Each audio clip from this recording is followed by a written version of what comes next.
नवापूर देवलफळी परिसरात युवकाचा मृतदेह आढळला. घातपाताची शक्यता पोलिसांनी फेटाळली. नवापूर प्रतिनिधी सागर मेटकर. नवापूर शहरातील देवलफळी भागात एका 28 वर्षीय युवकाचा मृतदेह आढळून आल्याने परिसरात काही काळ चिंतेचे वातावरण निर्माण झाले होते.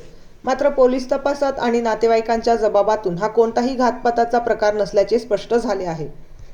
नेमकी घटना काय? नवापूरमधील भारतीय गणेश मंडळाच्या शेडखाली एका युवकाचा मृतदेह चादरीने झाकलेल्या अवस्थेत आढळून आला होता. सुरुवातीला युवकाचे हातपाय बांधलेल्या स्थितीत असल्याची चर्चा असल्याने नागरिकांमध्ये विविध तर्कवितर्क लढवले जात होते. घटनेची माहिती मिळताच पोलीस निरीक्षक अभिषेक पाटील यांनी पथकासह घटनास्थळी धाव घेत पंचनामा केला.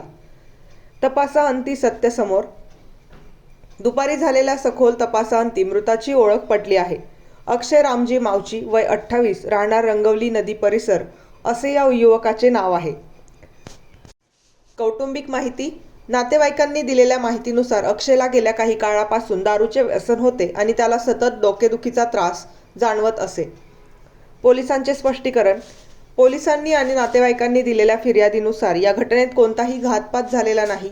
प्राथमिकरित्या हा मृत्यू शारीरिक व्याधी किंवा इतर नैसर्गिक कारणांमुळे झाल्याचा अंदाज वर्तवण्यात येत आहे. बेधडक मी मराठी न्यूज, नवापूर.